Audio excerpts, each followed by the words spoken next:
Hey guys, Wolrd King Kanji here, and this is the third video I'm recording today and editing today.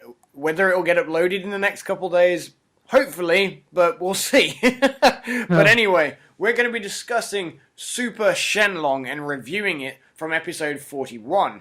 Now, to help me do this, I've got Kaioshin Curt with me. Hey guys, it's Kaioshin Curt here. We're two-thirds of the shield. Jace is not with us again, unfortunately, but he'll be back soon. But how are you doing, Kanji, mate? He's making an effort to remember to ask me. Plug. Helping my feelings. Thank you, Dimsy. Thank you, Wolfpack and Curt, for starting the trend. hashtag Kanji has feelings. Yeah, absolutely. Yeah, So- you need the daddy needs care. Does But anyway, guys, so if you haven't already seen episode 41 of Dragon Ball Super, which at the point of this recording, most of you probably won't have done as it's only been out for an hour and a half, we saw finally the dragon come out of the Super Dragon Balls. So to start this off, we found out that the Nameless Planet, as many of us had guessed, actually was going to end up being the final Dragon Ball. Curt already knows my feelings about this, so I'm going to let Curt talk about it, because otherwise I'm going to be annoyed. So we actually saw that Manaka suggested to Whis when I think it was Bulma. She was fiddling with the Super Dragon Ball radar, and she couldn't find any of the Super Dragon Balls there. And then she zoomed in or something, and then they were all there. And then I think Manaka was like, "Oh yeah, let's get some kind of 3D dimensional picture of them." And then I think Whis had some good idea, and he's like, "Oh well, it looks as though this Planet of Nothing is the last Super Dragon Ball," and that it's actually, I think he said it was actually right in the middle of the two Universes. like the two universes, but like the gap between them. That's what I didn't like about it, though, because we were told that the last Dragon Ball was in Universe 7, and then they go and stick it between the two universes, and it's kind of contradictory of what they were suggesting earlier, so I appreciate the fact they didn't know, because they hadn't been looking for it, but are we supposed to believe that the Dragon Ball had been there for so long that it had gathered all of this rock and rubble and incarcerated it in it, to the point where I would assume that the other ones have had that happen to as well? And if that's the case, then Champa realistically should have been able to tell straight away that, this is the last Dragon Ball. As opposed to the Planet of Nothing. He would have known, because the other ones would have looked similar to that as he recovered them. So, yeah, I'm not sold on that, but that's just me. That's me ranting about that. But that's my only rant for the episode, because the rest of it I actually really enjoyed. And the stuff to do with Super Shenlong, the dragon, we found out isn't, of course, some of us had already cottoned onto this again, but we got a bit more confirmation, because they never actually referred to Super Shenlong in the episode as Zarama. So it's a pretty good inkling as to think that Zarama is the guy that created them, but he's not the dragon itself. So what was your opinion of the intro of the dragon, how it came out? Well, it was really spectacular, and it kind of took me back to Battle of Gods, and we saw the Battle of Gods arc, and we saw the Super Saiyan God transformation. They did a big show of that, didn't they? And then they did a big show of this. So it was kind of spectacular. It was really great visuals, and even though we watched it on the live stream and it's in 240p or something like that, I'm sure it's going to look fantastic in full HD. It was just like this huge dragon came out of Super Dragon Balls. I think initially he was only about the size of a planet, wasn't he? And then he kind of shot out of his cocoon barrier. thing, Cocoon, and literally his I guess you wouldn't say limbs, but all of it, the rest of his body was just shooting out everywhere, and he was just, well, his head was going around and around, his tail spanned whole galaxies and planets and blah blah blah blah. They zoomed right out, and you could see it all expanding everywhere. This was what I was wanting to happen, because this dragon should be huge. He should be huge. The Super Dragon Balls across Universe 6 and 7, he should be huge. Some people are thinking, oh, this is Toriyama, he's probably going to be this really small thing. Just because it's Toriyama. But I mean, it was quite interesting, the fact that once it was fully grown, you could see the other galaxies' formations around it. So it zoomed that far out. It was that big that you weren't seeing clusters of planets or just a few planets. You were seeing clusters of galaxies surround the thing, which again goes on to argue with the whole thing about the Kais only having 4 galaxies to look over in the universe. So, further contradictory comments there. Yeah. So there is that. But then Kurt's favourite bit also happened with this, and his reaction was hilarious because Zarama ate a fucking planet. Yeah, we say it looks just like Saturn. He was just like, as I say, he was just like expanding himself, getting to his final, proper form where he's ready to grant the wish, and he just goes yomp, and just like eats the whole planet. It's like we were saying, oh, what about all these innocent people on that planet? You just ate them all. I mean, you're not a god of destruction. What are you doing? It's fucking fucking Goku's now got all those people's blood on his hands because they decided to go and have a harmless tournament in the middle of nowhere, and so it was just quite amusing. Especially what ended up being the wish that was granted at the end, which we'll go into at the end of this. But because of that, it was just kind of like really? Why would the dragon do that? For that reason, I expect him to eat pigeons and stuff when they summon Shenron on Earth.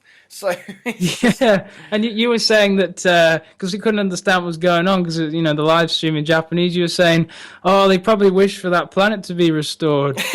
yeah, you fucking ate the planet and they're like, oh shit, I suppose we should probably undo that or something. And just fucking Super Shenlong just kind of comes out of it all and goes, yeah, sorry about that, had to make an entrance, and then just disappears, restores life, and then disappears again for eons. So I got very hungry. Yeah, this is my first meal in ages. I mean, we know that the real reason that they did it was to show a size comparison between how he was growing and how small the planet was starting to become in comparison. So it did have, some sort of significance, but, he could have had the planet, he could have knocked the planet out of the way, but he ate the thing. What a bastard. Yeah, unless he just determined, oh, there's no life on this, I can just eat it. But, it could have done, although it could have been a gas giant with nothing on it, No, he didn't assess it that thoroughly. No. We're aware of that. The standout feature about him is all the gold scales and the wings and everything. He's gold and he's not, as we saw in the episode preview for episode 41. Yeah, it's just huge and wonderfully done. Wonderfully done, I'd say. I'm very impressed, to be honest. And, I was thinking, sorry to interrupt you, I was thinking during the process, if we'd still been sat in, the cinema or something, or the theatre when, they had shown, Resurrection F, if we'd had a scene like this in the movie theatre or something, it would have been so much more impactful than watching it on a stream in 240p. Better, yeah, absolutely. But he was menacing, though, wasn't he? Yeah. You didn't want to piss on his cornflakes, that's for sure. No. He had a similar voice, just like to Shenron. Yeah. So that was cool. And what was it? They when he actually manifested and he was ready to grant the actually just before he was ready to grant the wish, didn't they actually go inside him to the proper dragon or something? Yeah. So basically, what happened is they actually. Not only did he not get full up eating the fucking planet when he flew out, he actually decided to eat them as well, poor bastard. So then he was there, he'd sort of almost like a bit of an Ouroboros sort of situation. They were in the middle of him and he was coming into and speaking to them. So it actually reminded me a little bit of the Super Buu fight where Goku and Vegeta are inside Buu and they're shooting around on his insides. Then you've got... sorry, that sounded a bit... sexual, but anyway, so they were shooting around in his insides, and then Boo starts popping out of all the walls in his body. So it did kind of remind me of appearing within themselves. But so he ate them, and then a smaller version, which seemed about normal sort of Shenlong size, appeared to speak to them, which kind of made the outward manifestation of him being completely massive, redundant, and pointless. Yeah. But that's not the only redundant and pointless thing that happened in this, so we'll get to that in a minute. So I mean, why don't you say what happened with Beerus and Whis, they're communicating. Oh, yes, well, Beerus decided on his wish. We'll get into that in a moment, and he actually spoke to the dragon, he said it. But then Whis was like, no, you have to talk in the language of the divine dragon god language, isn't it?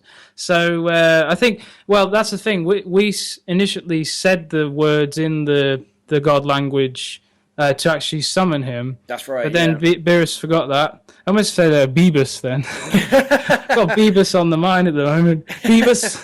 Beebus on my mind. Yeah. Oh gosh. but yeah. He's So yeah, like, we says the wish in the god language, and then he grants it. And we still were clueless as to what this was, but apparently Beerus did a really nice thing. But the other Z fighters were like completely unaware as to what he did. Like, you know, he said that he had wished for a comfier bed in some sorts. Yeah, but he just disguised it. I think that was. Yeah. But Bulma was asking what it was, and that's what he said. But he actually wished for Universe 6 Earth to be restored. Right, and I was just like, "Wow, man, the Beerus, what's going on with your character, man? What's going on? Yeah, you're looking out for your twin brother now. What's going on?" Yeah, I mean, like, you know, so consider it. All it did was completely make the Universe 6 tournament redundant. Yeah. Let's fight over our Earths. Yeah, let's do that. Oh my god, all this tension about possibly losing the Earth. You know what? Nah, fuck it. I'm going to wish for your Earth anyway. Oh, thanks, Beerus.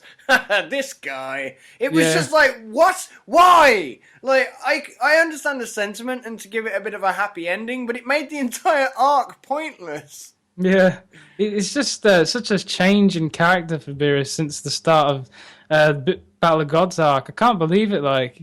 He would never have done that back then, just because of how sinister he was portrayed. But yeah. Well, that, I mean, and also, would Champa have wished for Earth's, Earth's Earth to be restored? Sorry, Universe 7's Earth to be restored after he'd nicked the other one. I probably doubt it. So, you know, it's just like, I don't know. It's just, it was a bit lost on me, to be fair. Sorry, I said that I had only had one rant to do at the beginning, but I had forgotten about that. But so... But overall, I think the experience of seeing Super Shenlong was actually rather... It was much better than I expected it to be. Generally speaking, every time a dragon has been summoned, ever since Porunga was first, you know, brought to our attention, every dragon summoning has been really, really lackluster and kind of like, well, you've already seen it before, so it doesn't really matter. Whereas in... all of 5 seconds, isn't it? This took like 5 minutes or something. Well, yeah, exactly. I mean, if you go back and look at Dragon Ball, they summoned Shenron from what I can think maybe 3 or 4 times in the entire series, and every time that he was summoned, it was epic. You know, like they really made like a big deal out of it. But then you go into Dragon Ball Z, and of course, you know, it's a bit more of a common occurrence. They don't really draw it out as much. But yeah, so I was happy to see them do such spectacular things with this to make it look like a massive deal, no pun intended. And it was just supposed to be this spectacle, and that's exactly what it was. Yeah, it was interesting though how they didn't focus on the reactions of all the Z fighters and all the spectators and the crowd there too much at all. Really, I can't actually remember them like focusing on it hardly at all. Really, like I was quite surprised, but it did make us seeing the whole dragon come out a lot more like purposeful. We got to see a lot more of it rather than just constantly cutting back to them. Just like, come on, we want to see the dragon. No, I mean, that really pisses me off when you watch reality TV shows. So there's somebody like, you know, doing some intricate dancing or something on the television, and like it pans to the crowd or something, and you're like, fuck off, I want to see the dance. Like, I don't want to see everyone else watching it. You know, it's stupid. Like, you know, so I was glad that they didn't do that. And yet they only showed like maybe a couple of reactions. They showed Whis off a lot, they showed Whis quite a lot during it, which was completely fine because, of course, he was the main person to summon it. So, you know, he was kind of almost playing Bulma's role for the most part. So yeah, but I mean, like, you know, I was satisfied with that overall. Yeah, me too. It was good. We got our value there. Value for money. But yeah, so of course, like, you know, generally speaking, like I would have liked there to be a bit more of an impactful wish that was really something that we would not have been able to get from Shenron, because, you know, Shenlong himself, you know, normal, basic, plain, vanilla Shenlong could have wished for... Actually, I suppose maybe not, because it's in another universe, so perhaps not. But yeah, like he could have wished for anything. He could have wished for, I don't know, like, well, I mean, immortality is just the same with the other Dragon Balls and all that. But who knows what he could have wished for? He could have been made a Zeno or something. Yeah, he could have wished for himself to be like, the Omni King or something and that would have been a good start to the next arc or whatever, where it actually turned out that Beerus's little sinister grin at Bulma was actually more than just than a joke, where he actually wanted to appoint himself king of the entire Omniverse. So, but alas, no, he wished for Universe's 6th Earth to be restored. So that whole thing with Beerus' smirk is now pointless as well. Yeah. Well, we got the one comment out of Bulma where she went, "Don't wish for anything evil now," and he was like, "No." So so it at least pertained back to that scene in some way. But if that was the entire joke they were building up to back then, that was a waste of screen time. But at the same time, it did make me curious as to what to expect from it, so it gave me some intrigue, even if we did get sort of, standard procedure at the end. But anyway, guys, thank you for joining us here on this video, and thank you, Kaioshin Curt, for joining us to talk about this. So, I hope you enjoyed thank it. you. Yeah, too right. Please, guys, go and check out Kaioshin Curt's channel. He's been having some massive success recently with some of his videos, and he wants you to go and join in the success with him. Absolutely. Come and raise your power level, your knowledge on my planet. It's all about expanding and enhancing your knowledge of Dragon Ball. Hey! So let's get started, guys. Let's get on it. He's got a catchphrase and all sorts now. So please leave a like, comment, and subscribe to start training on Wolrd King Kanji's planet. And we'll catch you all in the next video. Bye! Bye!